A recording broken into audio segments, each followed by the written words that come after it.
Hello दोस्तों यहाँ पर हमारे पास है क्लास 10th मैथ का जो चैप्टर है 4 द्विघात समीकरण। ठीक है, इसी में अगर आप लास्ट में देखेंगे तो लास्ट वाला जो प्रश्नावली आपका 4.3 इसमें जितने भी क्वेश्चन है ना उन सभी को हम लोग हल करने वाले हैं एकदम से आसान तरीके से। ठीक है, तो चलिए इसको फटाफट बिना किसी देरी के हल करते हैं। जैसे क्वेश्चन नंबर 1 कह रहे हैं कि निम्न द्विघात समीकरणों के मूलों की प्रकृति ज्ञात कीजिए। ठीक, यदि मूलों का अस्तित्व हो तो उन्हें ज्ञात कीजिए। अब ये मूलों की प्रकृति क्या है, ठीक है, तो इसके लिए इसका जो नियम है ना ये आपके बुक में दिया हुआ है। ठीक है, मैं आपको दिखाता हूँ।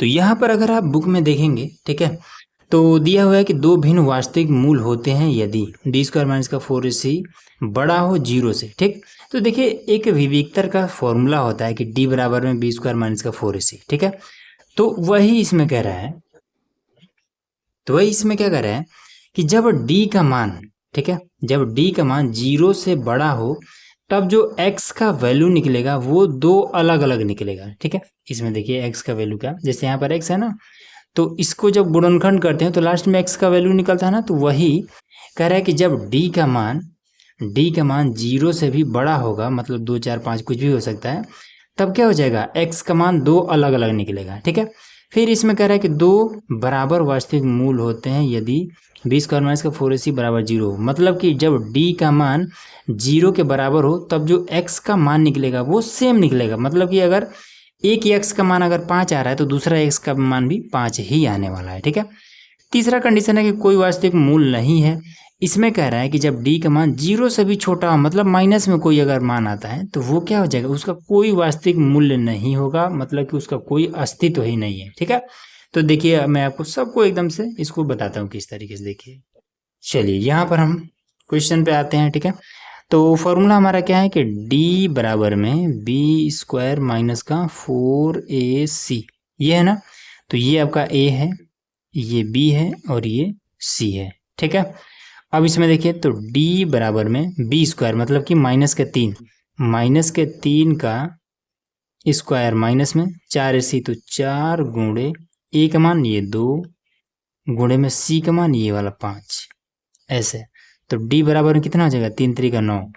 अब ये वाला माइनस क्या हो जाएगा, घात में 2 है इसलिए ये माइनस खत्म हो जाएगा, 3 3 का 9 हो जाएगा प्लस में, फिर 4 दूना 8 पचे 40, तो माइनस का ये हो जाएगा 40। तो d बराबर में इसमें से घटा देंगे तो माइनस का 31 आ जाएगा। तो यहाँ पर क्या हम देख रहे हैं कि d का जो मान है वो 0 से भी कम है, पूरा ये माइनस में 31 है। ठीक है, मतलब 0 से भी कम है, तो इसका कोई मूल नहीं है। ठीक है, लिख देंगे कोई मूल नहीं है, कोई मूल नहीं है, बस इस तरीके से कर देना है। ठीक है, तो एक हमने सिद्ध कर दिया ना। चलिए अब आ जाते हैं दूसरे पर, इसको देखिए किस तरीके से बताएंगे। इसमें कह रहा है क्या कि 3x² माइनस में 4 अंडर रूट में 3x प्लस में 4 बराबर 0। ठीक, तो इसको लिखिए d बराबर में बी स्क्वायर माइनस का 4ac। ठीक, ये चीज़ है। अब इसमें देखिए ये a है, ये b है और ये हमारा c है। ठीक, चलिए मान रख देते हैं। तो d बराबर में बी स्क्वायर मतलब कि माइनस का 4 अंडर रूट में 3 और इसका स्क्वायर कर देते हैं। ठीक, माइनस में ये 4 गुणे a का मान कितना, ये वाला 3, c का मान कितना, ये वाला 4। ठीक है, तो d बराबर में माइनस का 4 है ना, तो ये कितना हो जाएगा, 4 चौका 16 हो जाएगा। ठीक, अब ये वाला 2 इस पर भी रहेगा इसके घात में भी, और यही 2 इसके घात में भी रहेगा, तो इस पर जब घात लगेगा तो 16 हो जाएगा। इस पर जब घात लगेगा तो इस घात की वजह से ये रूट खत्म हो जाएगा, केवल 3 बच जाएगा। अब यहाँ पर 4 3 12 चौका 48, ये माइनस का 48 हो जाएगा, ये 16 3 48, तो d बराबर में ये 48 माइनस का 48 बराबर में 0, ये आ गया। ठीक है, अब d का मान 0 के बराबर आ गया, तो जब d का मान 0 के बराबर आ जाए तब हमने आपको क्या बताया था कि x का जो वैल्यू निकलेगा वो दोनों सेम ही रहने वाला है। ठीक है, मैं यहाँ पर निकाल करके दिखाता हूँ आपको, x का जो मान है वो सेम रहेगा। देखिए तो इस क्वेश्चन को यहाँ पर नोट कर लेते हैं कि 3x² माइनस में 4 अंडर रूट में 3x प्लस का ये 4 बराबर में 0, ये हुआ ना। इसका गुणा इसके साथ करेंगे तो आ जाएगा 12। ठीक है। तो 12 को कुछ ऐसा आप तोड़ना है ताकि जोड़े तो ये 4 अंडर रूट में 3 आए, ठीक है, और गुणा करे तो 12 है। अब ये चीज कैसे पॉसिबल है, तो मैं आपको दिखाता हूँ करके। यहाँ पर देखिए, 12 को सबसे पहले क्या लिख सकते हैं, 12 को हम लिख सकते हैं 2 छके 12, ठीक है, फिर 2 3 6 और फिर 3 इकानम 3, ठीक। अब इसी चीज को अगर हम 12 को एक इसका दूसरा रूप में लिखा जाए तो 12 को हम अंडर रूट में 12 गुणे अंडर रूट में 12 ऐसे लिख सकते हैं, ठीक है। रूट 12 जब इसका गुणा कराएंगे तो फिर से ये 12 हो जाएगा, मतलब कि 12 जहां पर लिखा हो इसको हम इस तरीके से हम लिख सकते हैं, ठीक है। 12 को हम रूट 12 गुणे रूट 12 ऐसे हम लिख सकते हैं, ठीक। अब इसमें देखिए, रूट 12 को हम क्या लिख सकते हैं, 2, रूट 12 को हम लिख सकते हैं इस तरीके से और विस्तार कर देते हैं, 2 गुणे 2 गुणे 3 ऐसे। फिर इस रूट 12 को भी 2 गुणे 2 गुणे 3 ऐसे लिख सकते हैं, ठीक है। इसका जोड़ा बना है, इसको बाहर निकालिए और रूट में 3 ये रह जाएगा। फिर इधर इसका जोड़ा बना है, इसको बाहर निकालिए, फिर ये रूट में 3 रह जाएगा, ठीक है। अब इसमें देखिए, 2 रूट 3 और 2 रूट 3 अगर जोड़ेंगे तो कितना हो जाएगा, ये 4 रूट 3 हो जाएगा, ठीक। अब गुणा करेंगे तो 2 दूना 4 और रूट 3 गुणे रूट 3 कितना हो जाएगा, 3 हो जाएगा, तो 4 3 12 हो जाएगा। मतलब कि गुणा करने पर 12 हो जा रहा है, जोड़ने पर ये वाला रूट ये 4 रूट 3 हो जा रहा है, मतलब यही हमारा है, ठीक है, यही वैल्यू है।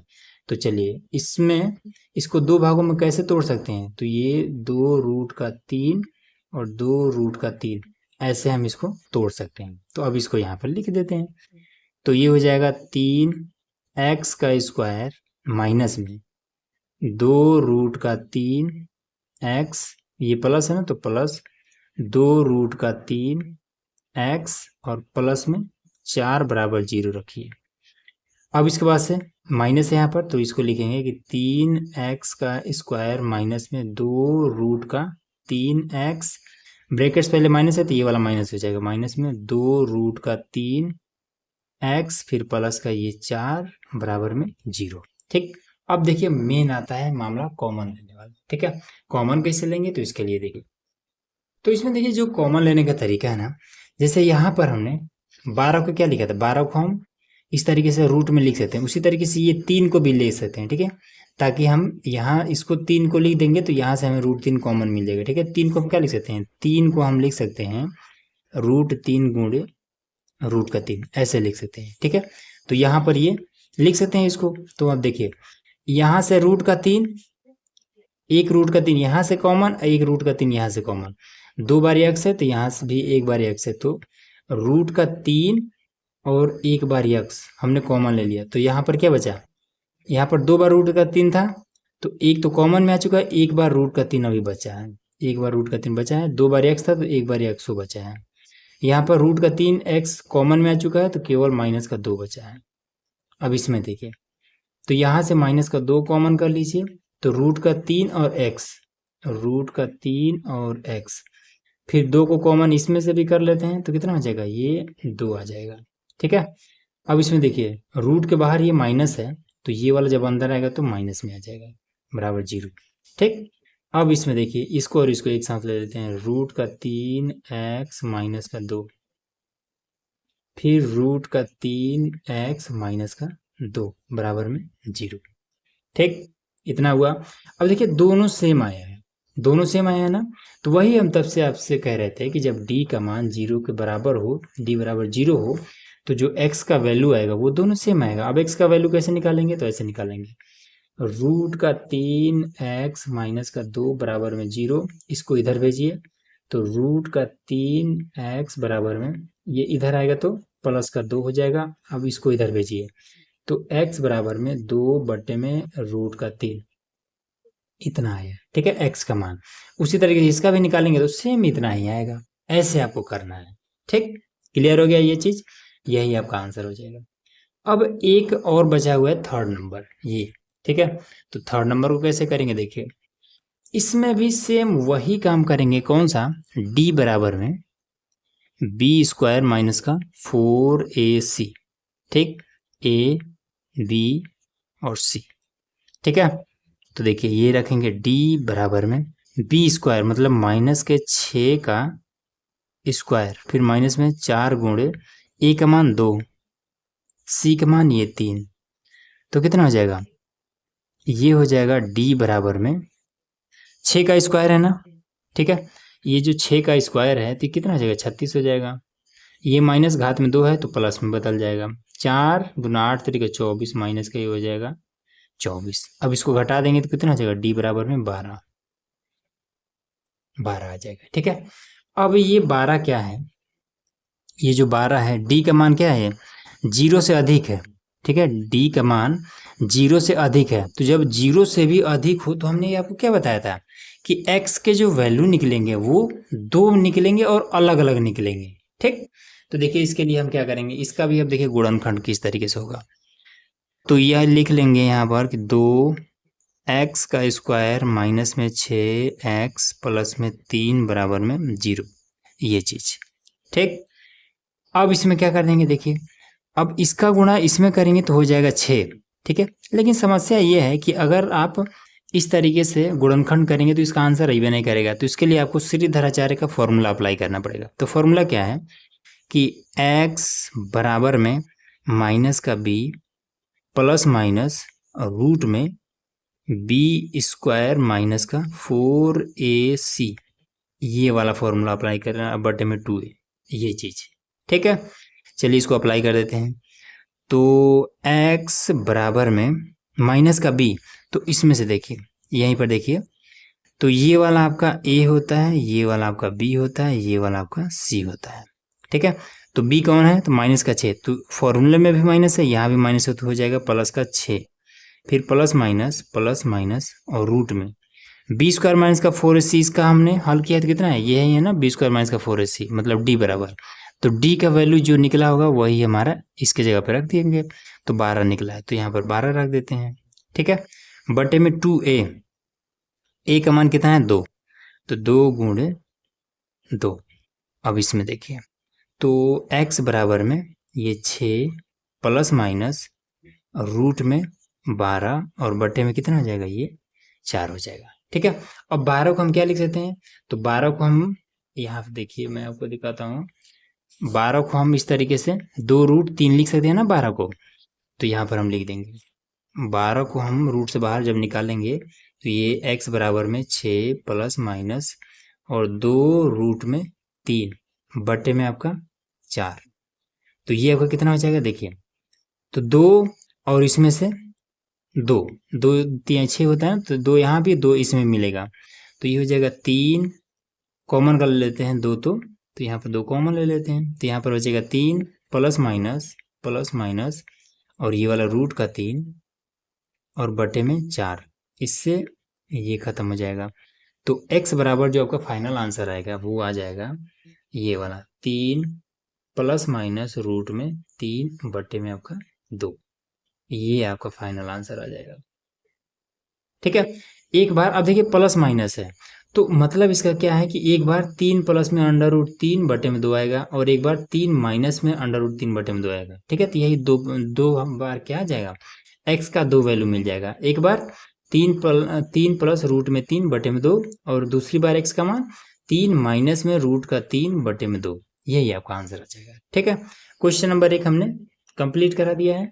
दूसरा देखिए, अब देखिए यहाँ पर हमारा क्वेश्चन नंबर है दूसरा, ठीक है। इसमें कह रहा है कि निम्न प्रत्येक द्विघात समीकरण में k का एक ऐसा मान ज्ञात कीजिए कि उसके 2 बराबर मूल हों, ठीक है। अब 2 बराबर मूल होने के लिए कंडीशन क्या था, मैं आपको फिर से एक बार बुक में दिखा देता हूँ कि जब मूल की बात की जाए ना, तो इस बुक में आपका क्या दिया हुआ था, यहाँ पे बुक में देखेंगे तो 2 बराबर वास्तविक मूल होते हैं, कब होते हैं, जब b स्क्वायर माइनस का 4ac बराबर 0, मतलब d बराबर जब 0 मिल जाएगा तब उसके जो मूल होंगे वो क्या हो जाएगा, 2 बराबर हो जाएगा, ठीक है। तो इसके लिए हमें क्या चाहिए, d बराबर 0, ठीक है।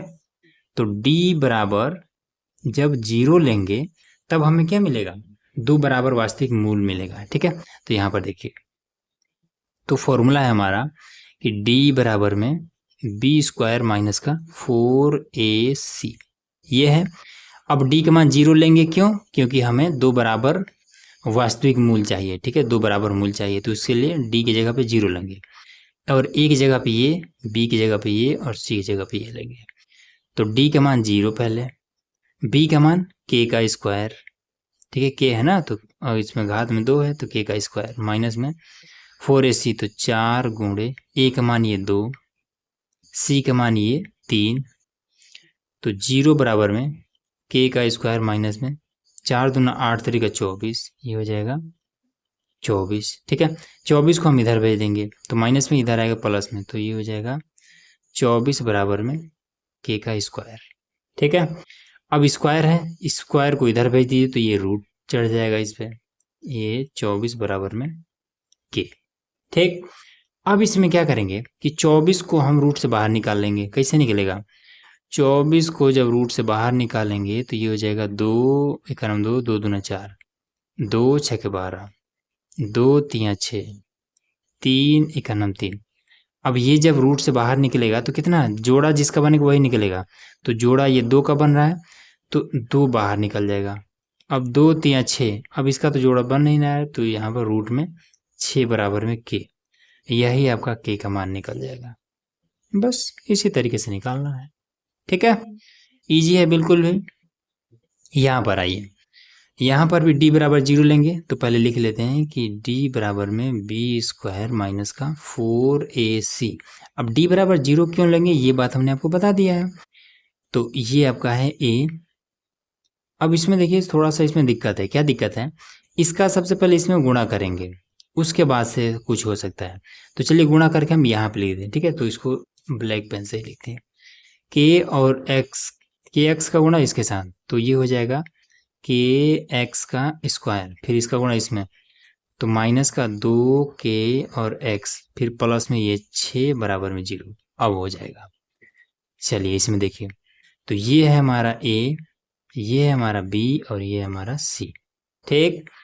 तो डी की जगह पे 0, बी की जगह पे माइनस का 2 के, माइनस का 2 के और इस पर हम घात में 2 लगाते हैं, फिर माइनस में ये 4 गुणे ए का मान, ए का मान ये के, फिर सी का मान ये 6, ठीक है। तो ये हो जाएगा 0 बराबर में 4 के का स्क्वायर, 6 चौका 24 के, माइनस में ये हो जाएगा 24 के, और इसको इधर बुला लाते हैं अब, तो ये प्लस में हो जाएगा 24 के बराबर में 4 के का स्क्वायर। अब 4 को इधर बुला लाते हैं तो ये 4 को यहाँ पर गुणा कर इधर आएगा भाग करने लगेगा। अब के का स्क्वायर है, अब के यहाँ पर गुणा है इधर ले जाते हैं तो भाग के रूप में हो जाएगा, ये इस तरीके से, ठीक है। 6 चौका 24, ये 4 बराबर में एक बार के बचा है अभी के, ये आपका आंसर हो जाएगा ऐसे, ठीक है ना, बात क्लियर हुआ। तो इस तरीके से हमने क्वेश्चन नंबर दूसरा भी कंप्लीट करा दिया। अब इसके बाद से तीसरा देखिए, अब देखिए यहाँ पर हमारा क्वेश्चन नंबर है 3, ठीक है। इसमें कहता है कि क्या एक ऐसी आम की बगिया बनाना संभव है जिसकी लंबाई चौड़ाई से दोगुनी हो, ठीक है, और उसका क्षेत्रफल 800 मीटर स्क्वायर हो, यदि हाँ तो उसकी लंबाई और चौड़ाई ज्ञात कीजिए, ठीक है। कैसे करेंगे इसको देखिए। सबसे पहला चीज कि इसमें क्या कह रहा है कि इसकी जो लंबाई हो, जिसकी लंबाई चौड़ाई से दोगुनी हो, ठीक है, लंबाई क्या हो, चौड़ाई से दोगुनी हो। अब चौड़ाई हमें पता ही नहीं है तो मैथ कहता है कि जो ना पता हो उसको मान लो, माना। क्या है, बाग की चौड़ाई, बाग की चौड़ाई, बाग की चौड़ाई बराबर आपका कितना हो जाएगा, मान लेते हैं कि x है, ठीक है। अब चौड़ाई हमें पता चल गया कि x है, तो अब क्या करें कि जिसकी लंबाई चौड़ाई से दोगुनी हो जाएगी, ठीक है। अब इसमें लंबाई देखिए, बाग की लंबाई, लंबाई बराबर में क्या कह रहा है कि जिसकी लंबाई चौड़ाई से दोगुनी हो जाएगी, चौड़ाई है x तो लंबाई 2x, ये हो जाएगा, ठीक। और उसका क्षेत्रफल 800 मीटर स्क्वायर है, ठीक है। तो इसमें क्षेत्रफल निकालने के क्या करेंगे, लंबाई गुणा चौड़ाई कर देंगे। तो बाग दोगुना है ना, ये इसकी लंबाई क्या है, दोगुनी है। जैसे मान लेते हैं कि ये चौड़ाई है, ठीक है, अब इसका लंबाई क्या है, दोगुना है। तो इस तरीके से हो जाएगा ना, तो ये आयताकार हो जाएगा, ठीक है। तो ये लिखेंगे। तो आयताकार में क्या होता है कि लंबाई क्षेत्रफल बराबर लंबाई गुणा चौड़ाई होता है, ठीक है। आयत का क्षेत्रफल बराबर लंबाई गुणा चौड़ाई। तो इसी तरीके से बाग का क्षेत्रफल बराबर लंबाई गुणे चौड़ाई हो जाएगा, ठीक। तो क्षेत्रफल कितना है बाग का, ये 800 है, तो यहाँ पर लिखेंगे 800। लंबाई कितना है यहाँ पर, तो लंबाई 2x है, 2x प्लस में चौड़ाई कितना है, तो सॉरी गुणे में चौड़ाई है x। अब इन दोनों गुणा कर देंगे तो इधर हो जाएगा कितना, 800। दो को इधर बुला ली पहले, बटे में 2 और इन दोनों गुणा x का स्क्वायर। तो इससे काट देंगे तो 800 का आधा कितना हो जाएगा, 400 बराबर में x का स्क्वायर। अब स्क्वायर हटाने के लिए इसको इधर भेज दीजिए, तो रूट में हो जाएगा 400 बराबर में x का। अब स्क्वायर तो खत्म हो गया ना, क्योंकि रूट आ गया। अब ये कितना हो जाएगा, 400 को बाहर निकालेंगे तो कितना हो जाएगा, 4 निकलेगा 2 के रूप में, 2 जीरो है तो 1 जीरो निकलेगा बराबर में x। ये हो जाएगा, ठीक है। तो बाग की चौड़ाई फाइनल कितना निकल गया, तो जो चौड़ाई निकला है फाइनल वो हमारा 20 मीटर में दिया है ना, तो 20 मीटर, 20 मीटर है, ठीक है।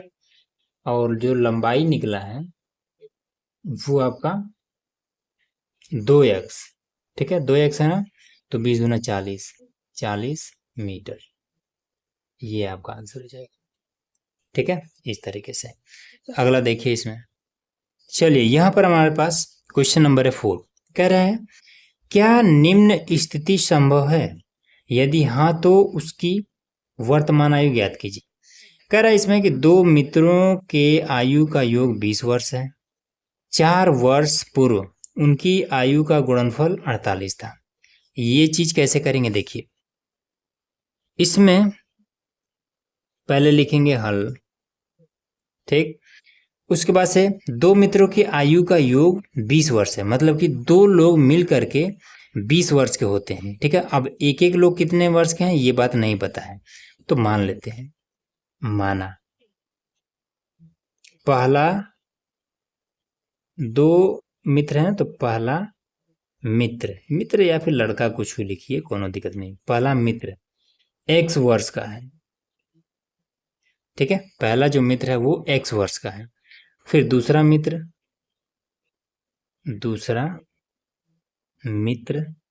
कितने वर्ष का हो जाएगा, तो 20 में से x वर्ष का तो ये हो गया, तो फिर दूसरा कितना हो जाएगा, तो 20 माइनस का x वर्ष का हो जाएगा, ठीक है। इतना बात समझ में आया। अब ये बात हुआ कैसे है, तो इसके पीछे का रीजन ये है, जैसे मान लेते हैं कि किसी के पास में 10 पेन है, ठीक, 10 पेन में से इसने एक लड़के को 2 पेन दे दिया, ठीक है, 10 पेन लिया है, इसमें से हमने किसी को 2 पेन दे दिया। अब ये लड़का पूछ रहा है कि अब तुम्हारे पास कितना पेन बचा है, तो आप क्या करेंगे, इसको इसमें से घटाएंगे और कहेंगे कि 8 पेन है। उसी तरीके से यहाँ पर टोटल जो इनका उम्र है दोनों को मिला करके वो 20 वर्ष है। अब 20 वर्ष में से पहले का है x वर्ष, तो फिर दूसरे का कितना होगा, तो क्या करेंगे, पहले वाले को घटाएंगे इसमें से, जैसे इसको आप इसमें से घटाएंगे फिर ना बताएंगे, उसी तरीके से इसको आप 20 में से घटाएंगे फिर बता देंगे, ठीक है, वही चीज है। फिर उसके बाद से क्या करें कि 4 वर्ष पूर्व उनकी आयु का गुणनफल 48 है, 4 वर्ष पूर्व। तो देखिए लिखेंगे कि 4 वर्ष पूर्व दोनों की आयु, तो देखिए पहला मित्र इस टाइम पर कितना है, x वर्ष का है, तो 4 साल पूर्व मतलब पीछे जाना है, तो माइनस से कर दीजिए। फिर दूसरा मित्र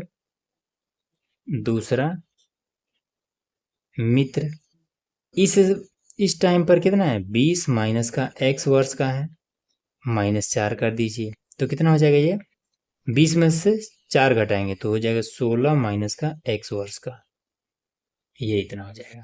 ठीक है, क्लियर है। अब क्या कह रहा है कि जब 4 साल पीछे जाते हैं तब उनके आयु का जो गुणनफल है वो 48 था। मतलब जब 4 साल पीछे जाएंगे तब जो उनका उम्र था उनका गुणा किया जाता है तो 48 के बराबर हो जाता है। तो लिखेंगे प्रश्नानुसार, प्रश्नानुसार। तो पहला जो उम्र है x माइनस का 4, इसका गुणा किया जाता है दूसरे के वाले की उम्र से 16 माइनस के x से, तब ये 48 के बराबर हो जाता है। x का गुणा इसमें तो 16x, फिर इसका गुणा इसमें माइनस का एक्स स्क्वायर, फिर है 16 चौक 64 माइनस का ये हो जाएगा 64, फिर इसका इसके साथ तो ये हो जाएगा 4x बराबर में 48। ठीक है, अब इन सभी को क्या करते हैं, क्योंकि ये एक्स स्क्वायर माइनस में है तो सभी को हम इधर लेके जाते हैं, तो ये हो जाएगा x का स्क्वायर प्लस में, फिर 4x और 16x प्लस में 20x, तो बराबर की इधर आएगा तो माइनस में ये 20x हो जाएगा। उसके बाद से इधर क्या है, ये प्लस का 48 है, प्लस का 48 है, तो ये जब इधर आएगा तो कितना हो जाएगा, ये इधर आएगा तो प्लस का 64 हो जाएगा। इधर कुछ नहीं बचा, 0 बचा। अब एक्स का स्क्वायर माइनस में ये 20x, अब इन दोनों को जोड़ देंगे तो कितना हो जाएगा, ये 100 8 4 12, ये हो जाएगा प्लस में 112, ये हो जाएगा। ठीक, अब इसका देखते हैं कि इसका गुणनखंड कैसे होगा। देखिए, तो 112 का, ठीक है, 112 का कुछ ऐसा तोड़ना है ताकि जोड़े तो 20 आ जाए। देखिए कर सकते हैं कि नहीं कर सकते हैं। 112 2 से काटेंगे, 2 बचे 10, 2 छः 12, फिर 2 से काटेंगे, 2 दूना 4, 2 अठे 16, फिर 2 से काटेंगे तो 14, फिर 2 से काटेंगे तो 7, फिर 7 से काटेंगे बस।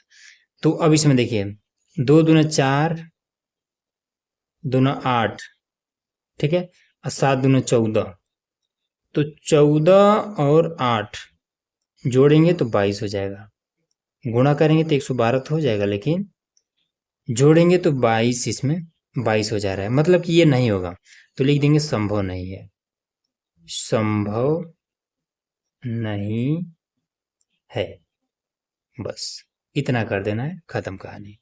ठीक है ना, चलिए अगला क्वेश्चन देखते हैं। चलिए अब यहाँ पर हमारा क्वेश्चन नंबर है 5वां। ठीक है, इसमें क्या कहता है कि क्या परिमाप 80 मीटर तथा क्षेत्रफल 400 मीटर स्क्वायर के एक पार्क को बनाना संभव है, यदि है तो उसकी लंबाई और चौड़ाई ज्ञात कीजिए। ठीक है, अब ये चीज कैसे पॉसिबल है, कैसे बनाएंगे। देखिए, सबसे पहला चीज कि पार्क का परिमाप निकालते हैं, तो सबसे पहले लंबाई और चौड़ाई इसका देख लेते हैं। परिमाप इसका कितना हो जाएगा, तो सबसे पहले इसमें क्या करते हैं, एक्स और वाई मान लेते हैं, लंबाई और चौड़ाई को एक्स वाई मान लेते हैं। ठीक है, क्योंकि इसमें और कुछ तो दिया नहीं है, योग वगैरह ऐसा कुछ तो दिया नहीं है, तो ऐसे लिखिए हल। ठीक है, फिर लिखिए कि माना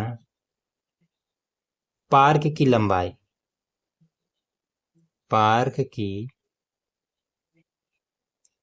लंबाई बराबर में x मीटर, फिर पार्क की चौड़ाई बराबर में y मीटर, ये इतना क्लियर है। अब इसके बाद से देखिए पार्क का परिमाप बराबर पार्क का परिमाप, इसको आयताकार पार्क है, इस चीज को मान करके हल कर रहे हैं। ठीक है ना, पार्क का परिमाप बराबर 2 गुणे लंबाई प्लस चौड़ाई, ये चीज हो जाएगी। ठीक है, तो परिमाप है 80 मीटर, तो यहाँ पर लिख देंगे 80, और ये 2 गुणे लंबाई कितना है आपका, तो कहाँ गई इसमें लंबाई x, चौड़ाई है y, 2 को इधर बुला लाते हैं तो 80/2 बराबर में x प्लस में y। ठीक है, इससे इसको काट देते हैं तो हो जाएगा 40 बराबर में x प्लस में y। अब y को हम इधर बुला लाते हैं तो ये हो जाएगा 40 माइनस का y बराबर में x, ये इतना। ठीक है, बात क्लियर हुआ। अब दूसरा चीज दिया हुआ है क्षेत्रफल।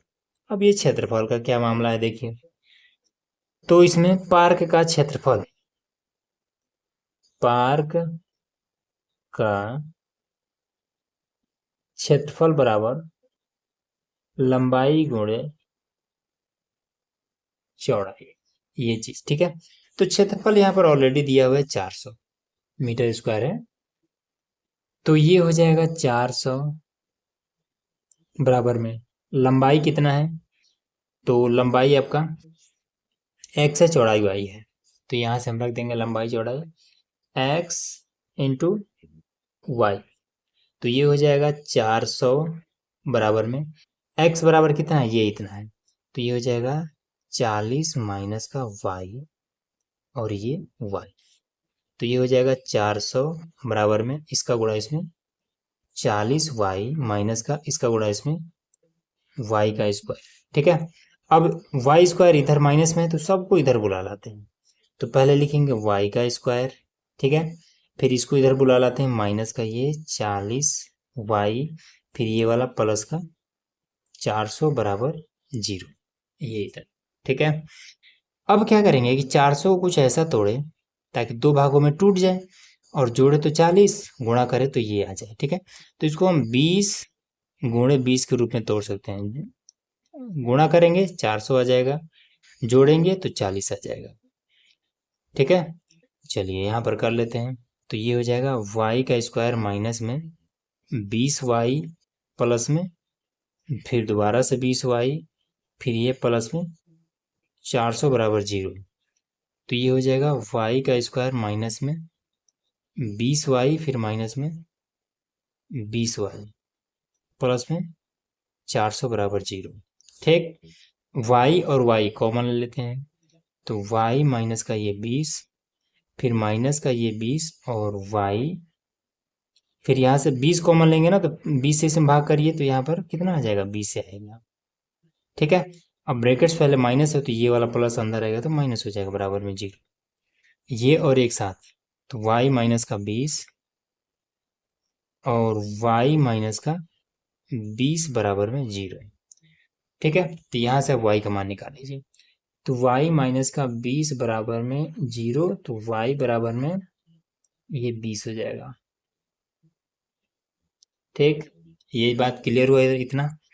अब इसमें आ जाते हैं पार्क की लंबाई और चौड़ाई की बात करते हैं, पार्क की लंबाई और चौड़ाई की, तो y का मान तो हमारा 20 आ गया, मतलब कि चौड़ाई, पार्क की चौड़ाई कितना है, 20 है, पार्क की चौड़ाई बराबर में 20 मीटर। ठीक है, 20 मीटर है। अब बात आती है पार्क की लंबाई x बराबर, तो x का मान यहां से निकाल लीजिए, तो निकाल लेते हैं, तो ये 40 माइनस का y बराबर में x है, तो ये हो जाएगा 40 माइनस का y का मान 20 रखिए और बराबर में x घटा दीजिए, तो 20 बराबर में x। ठीक, तो पार्क की लंबाई, पार्क की लंबाई बराबर में 20 मीटर, चौड़ाई भी 20 मीटर, लंबाई भी 20 मीटर, मतलब एक वर्ग टाइप का है ये। बस यही आपका आंसर हो जाएगा। ठीक है, तो इस तरीके से आपको करना है, तो उम्मीद है कि आपको ये पूरा प्रश्नावली इजीली समझ में आ गया होगा। तो चलिए मिलते हैं नेक्स्ट वीडियो में, जिसमें हम लोग अगला पूरा चैप्टर हल करने वाले हैं, और इससे पहले जितने भी एक्सरसाइज थे उसको हमने बता दिया है, लिंक आपको इसी वीडियो के नीचे डिस्क्रिप्शन में मिल जाने वाले हैं। ठीक है।